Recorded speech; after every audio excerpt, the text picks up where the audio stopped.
Biden administration کو اس وقت India کی بہت ضرورت ہے. ایڈمنسٹریشن جو میں سے جو بھی نمائندہ ان کا گیا ہے, سیکرٹری آف ڈیفنس آسٹن لوئڈ جو گئے ہیں, وہ انڈیا گئے ہیں کہ پاکستان آئے ہیں؟ وہ انڈیا گئے ہیں, راج ناتھ سنگھ سے ملے ہیں, ایک دفعہ بھی کشمیر کی بات ہوئی ہے؟ ہم لاتے ہیں ٹاک شوز اور انلمیٹڈ انٹرٹینمنٹ صرف یوٹیوب پر. اگر آپ نے ابھی تک ہمارا چینل سبسکرائب نہیں کیا تو ابھی سبسکرائب کریں اور بیل آئیکن کو کلک کر کے ہماری لیٹسٹ ویڈیوز کے بارے میں اپڈیٹ جانیں. پاکستان کے پردھان منتری عمران خان نے ایک بار پھر بھارت سے بات چیت کی گہار لگائی ہے. عمران خان نے کہا کہ دونوں دیشوں کو بات چیت کی ٹیبل پر آنا چاہیے. عمران خان نے یہ بات اسلام آباد میں اسلام آباد سیکیورٹیز ڈائیلاگ کے ادگھاٹن کے دوران کہی. انہوں نے یہ بھی کہا کہ اس سے دونوں دیشوں کو فائدہ ہوگا. حالانکہ بات چیت کی گہار کے ساتھ ساتھ انہوں نے بات چیت کے لیے ایک شرط بھی رکھ دی. عمران خان کا کہنا ہے کہ بات چیت کے لیے بھارت کو اپنی اور سے پہل کرنی چاہیے. شاید عمران خان بھارت کے کہے اس واقعے کو بھول گئے جو بھارت نے پاکستان کے پالے آتنکیوں دوارا لگاتار ہو رہے آتنکی حملوں کے بعد کہی تھی. بھارت کا صاف کہنا تھا کہ آتنکواد اور بات چیت ایک ساتھ نہیں ہو سکتے. ایسے میں عمران خان کی بات چیت کے لیے بھارت کی طرف سے پہل کرنے کی شرط پوری طرح سے نرادھار ہے. آتنک وادیوں کے لیے جنت جیسا ماحول تیار کر انہیں پالنے والے عمران خان کو اب بھی بھارت سے امیدیں ہیں کہ بھارت سب کچھ بھول کر ان سے بات کرنے آئے گا. کل ملا کر یہ کہا جا سکتا ہے کہ پاکستان ان دنوں ہر حالت میں بھارت سے بات چیت کرنا چاہتا ہے, اور اس کے پیچھے اس وقت کی سب سے بڑی وجہ ہے وہ یہ بھارت میں بنی کورونا ویکسین. پاکستانی ودیش منتری کا یہ بیان جو انہوں نے دیا ہے وہ اپنے آپ میں وواداسپد ہے, کیونکہ بھارت کیوں اور کس لیے دوستی کا ہاتھ بڑھائے گا, اس کا جواب پاکستان کو پہلے دینا چاہیے. پاکستان اور بھارت دو نیوکلیئر ممالک, ان کے بیچ میں ہونے والی حالیہ پیش رفت اور مذاکرات کو لے کے پوری دنیا اس کو اہم سمجھ رہی ہے. اور آج ہونے والی تمام بات چیت ہے وہ کہاں جا کے رکتی ہے, اس کا کیا ہمیں سرا ملتا ہے, اور اس کے علاوہ کیا دونوں ممالک کے درمیان کشیدگی میں کمی لانے کے لیے کیا کوئی اور ملک اپنا مثبت کردار ایز اے فیسلیٹیٹر اور ایز اے میڈیٹر ادا کر سکتا ہے. جی جلی صاحب کیا کہتے ہیں؟ یہ ذہن میں رکھنا چاہیے کہ وہ ملک جنہوں نے اپنے معاشی مالی مفادات بھارت سے وابستہ کیے ہیں وہ کبھی بھی بہت ایماندارانہ طریقے سے آپ کی وکالت نہیں کریں گے اور آپ کے معاملات کو اس طرح ہینڈل کرنے کی کوشش نہیں کریں گے جس طرح ہماری ضرورت ہے. یہ امریکہ کا بھی ہے, وہ ہمیشہ جب بھی ثالثی کی بات کرتے ہیں تو کہتے ہیں کہ دونوں ملک اگر کہیں, لیکن میں ہمیشہ سمجھتا ہوں کہ امریکہ کبھی بھی ایک آنےسٹ بروکر کے طور پہ کام نہیں کرے گا, کیونکہ اس کے آج مفادات بھارت کے ساتھ ہیں. اور مثال موجود ہے کہ پاکستان کے کندھوں پہ چڑھ کے آپ نے افغانستان کی جنگ لڑی اور پھر ادھر بھارت کو بٹھا دیا, اور آج وہاں پہ اتنا پروپیگنڈا پاکستان کے خلاف ہوتا ہے, کسی اور ملک کے خلاف تو نہیں ہوتا. یہ چیزیں جو ہیں یہ ہمیں سمجھنی چاہیے, اور جو فیصلے کرنے ہیں وہ میرا خیال ہے ہمیں خود اپنے مفادات کی روشنی میں کرنے چاہیے. کہ جو تعلقات بہتری کی طرف جا رہے ہیں یہ بھارت کی طرف سے ایک انیشیٹو ہے, اور اس کی وجہ بنیادی یہی ہے کہ ان کے اپنے جو تھنک ٹینکس ہیں ان کو ایڈوائز کر رہے ہیں کہ آپ کوڈ کا حصہ بن گئے, لہذا اب چائنا کے ساتھ تو آپ کا معاملہ چلتا رہے گا, چائنا کے ساتھ وہ تعلق آپ کا نہیں رہے گا جو پہلے تھا, تو کم از کم آپ دوسرا فرنٹ آپ اپنا جو ہے اس کو پیسفل کر لیں اور پاکستان کے ساتھ تھوڑی بہت بات چیت شروع کریں. اس میں پاکستان کی طرف سے جو مثبت میسج دیا گیا یا بات چیت کی گئی اس کو غلط رنگ دیا جا رہا ہے. میرا اپنا خیال ہے کہ اس میں بہت پیش رفت کی پاسبلٹی نہیں, کیونکہ بھارت جو کچھ کر بیٹھا ہے کشمیر میں وہ میرا نہیں خیال کہ مودی وہ تبدیل کرے گا, کیونکہ مودی کی اپنا اس کا پولیٹیکل کیریئر اس پہ سارا اس سے وابستہ ہے, اور پاکستان کی ریکوائرمنٹ یہ ہے کہ کشمیر پہ بات ہو, اور اس کی بنیاد جو ہے وہ وہی قراردادیں جو سیکورٹی کاؤنسل کی ہیں انہی کی بنیاد پہ بات ہو. یہ جو پانی کے معاملے میں جو بات چیت ہے یہ تو ہمارا ایک پیریوڈک تھا, یہ پہلے ہوتا ہی تھا مختلف, کیونکہ اس سے سنتاس معاہدے کے تحت یہ میٹنگ جو ہیں یہ ضروری تھیں, یہ ہوتی ہیں, لیکن درمیان میں پھر مودی کی جو ضد کی وجہ سے یہ رک بھی گئی.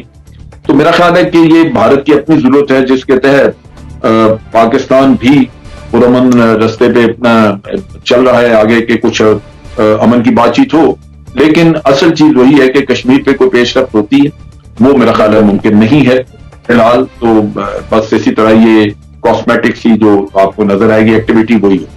بالکل ویری فرینک, ہمیشہ کوئی غیر ملکی مداخلت ہی ہوتی ہے جو ہمیں مذاکرات کی میز پر لے کر آتی ہے. अब अमेरिका बहादुर की हो, रूस की हो, या अभी जो छोटे मोटे मुल्क हैं, हम अंदाजा लगाए ना यूएई के बारे में कहा जा रहा है कि वो पाकिस्तान और भारत के दरमियान सालिसी चला रहा है। हैरत होती है बाज़ औक़ात तो।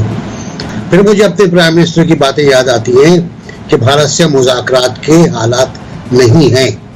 जब तक भारत 5 अगस्त के वाक़यात को, फैसलों को वापस नहीं लेता, मैं मुज़ाकरात नहीं करूँगा और ना मैं मुज़ाकरात करने के हक़ में हूँ। उस तरह में बहुत क्लियर है, अभी तक उन्होंने वापस नहीं लिया है। लेकिन ये भी एक बात वाज़ेह हुई है कि डीजीएमओ की बातचीत हो गई, वेरी गुड। कंट्रोल लाइन के दोनों तरफ रहने वालों को सुकून मिल गया। लेकिन उसके बाद हमने इंडस वाटर कमीशन का कट्टा खोल लिया, वो रवाना हो गए, आज पहुंच गए, बड़ी अच्छी बातचीत रही, बड़ा वाह हुई इनकी मौसूफ की, और उनका मसला हल कर लेंगे हम, बड़े पॉजिटिव थे वो। मुझे लगता है ये कि इसके बाद अगर कुछ और होता है तो शायद वो सफीर की वापसी हो, हाई कमिश्नर की वापसी हो, दोनों मुल्कों के स्टाफ को बढ़ाने की वापसी हो, शायद CBMs हों। लेकिन इसके बाद क्या होगा? इसके बाद क्या हम कंपोजिट डायलॉग पे जाएंगे, या नवाज शरीफ के ज़माने में याद करें, सुषमा स्वराज आई थी पाकिस्तान और उन्होंने कहा था कि जनाब वज़ीर आज़म, हम कंपोजिट डायलॉग की हिमायत नहीं करते, तो प्राइम मिनिस्टर ने कहा था कि ठीक है, इसको चेंज कर लें। मुझे आप ये बताइए कि सिंपल सी बात है कि जब पाकिस्तान और इंडिया की बात आती है तो हमेशा मुज़ाकरात जो है एक बहुत बड़ा हवा और एक टैबू समझा जाता है। अभी recently chief of army staff और प्राइम मिनिस्टर इमरान खान भी कह चुके हैं पहल जो है भारत को करनी होगी। अभी मुज़ाकरात जो आज हुए हैं इसमें हम देखते हैं कि यूएई को कहा जा रहा है, एक ब्लूमबर्ग की रिपोर्ट है कि मीडिएटर का रोल अदा कर रहे हैं। जनरल साहब कहते हैं कि ऐसा कुछ नहीं है, क्या कहीं और से उम्मीद है? टू मेनी ब्रिजेस जो क्रॉस करने पड़ेंगे आपको इंडिया के साथ ताल्लुकात बहाल करने के लिए। इंडस वाटर ट्रीटी एक रूटीन का काम है, उसके लिए तो मिलना जुलना पड़ता है, चीजें हैंडल करनी पड़ती हैं, लेकिन उसमें भी जब आप देखते हैं कि Pakistan is expose to water terrorism from India, तो उसके बाद उसकी सैंक्टिटी क्या रह जाती है? आप कौन कौन सी बातों पे याद कराएंगे कि इंडिया अपने किसी मुआहदे पे जो साइंड चीजें हैं उन पे भी वो कायम रहा हो? उसके लिए तो कोई चीज इंपॉर्टेंट है ही नहीं, कोई रिटन एग्रीमेंट, कोई MOU, कोई composite dialogue. This is all bullshit for them.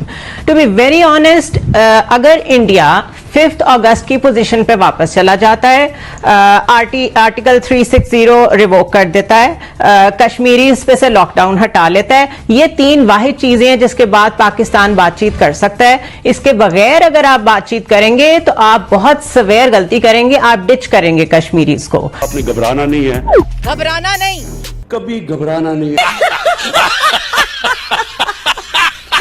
दूसरा, ये जहन में रखें कि बाइडेन एडमिनिस्ट्रेशन को इस वक्त इंडिया की बहुत जरूरत है, पाकिस्तान की भी बहुत जरूरत है। उसके बावजूद उसकी एडमिनिस्ट्रेशन जो में से जो भी नुमाइंदा उनका गया है, secretary of defence Austin Lloyd जो गए हैं, वो इंडिया गए हैं कि पाकिस्तान आए हैं?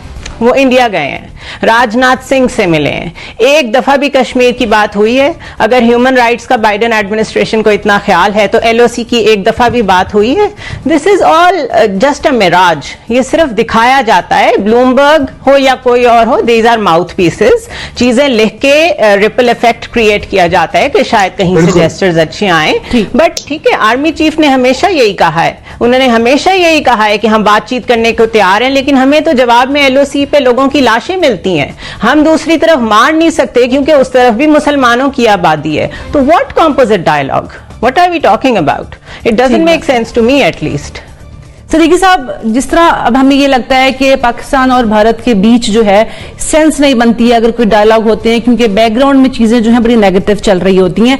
लेकिन फिर से सवाल यही है कि क्या मीडिएशन कोई और कर सकता है आके?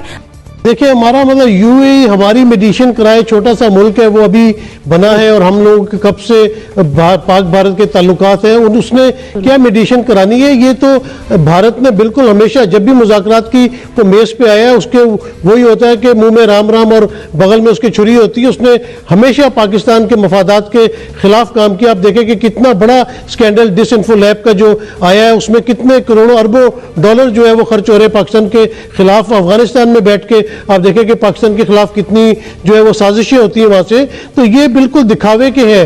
ये जो DGMOs की बात हुई है, ये शायद वो जो UNO की गाड़ी के ऊपर अटैक हुआ था और उनकी गाड़ी पे बुलेट्स लगी थी, शायद कुछ यूएनओ की तरफ से प्रेशर आया हो कि वहां पे आप थोड़ा सा सीज फायर करें, अदरवाइज तो वो बिल्कुल भी इस किस्म के किसी काम की तरफ आने पे भारत तैयार नहीं। और ये वाटर ट्रीटी भी जो है ये बड़े अरसे से मुज़ाकरात चल रहे हैं लेकिन इनका नतीजा कुछ भी नहीं निकलता। उन्होंने पहले जो मुआहदे हुए थे या कश्मीरियों की इस्तिस्वाब राय के बारे में नेहरू ने कहा था वो चीजें कहां गई। आप देखें कि भारत सिर्फ अपनी हठधर्मी की वजह से जो है उसने दुनिया को एक खतरनाक नहज पे लाके पहुंचाया हुआ है।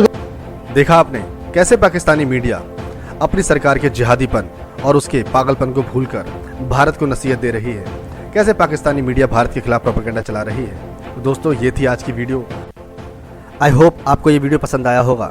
दोस्तों अगर आप हमारे चैनल पर नए हैं और आपने हमारा चैनल अभी तक सब्सक्राइब नहीं किया है तो जरूर सब्सक्राइब कर लीजिए, क्योंकि हम पाकिस्तानी मीडिया की भारत के खिलाफ की गई प्रोपेगेंडा वीडियोस लाते रहते हैं और आपको भारत के बारे में भी नई नई जानकारियां देते रहते हैं। तो प्लीज़ इसे लाइक कीजिए, शेयर कीजिए, सब्सक्राइब करना ना भूलिए हमारे चैनल EFCDZ को। पाकिस्तान के बारे में कमेंट्स करते रहिए और हम मिलते हैं अगली वीडियो में। जय हिंद, वंदे मातरम।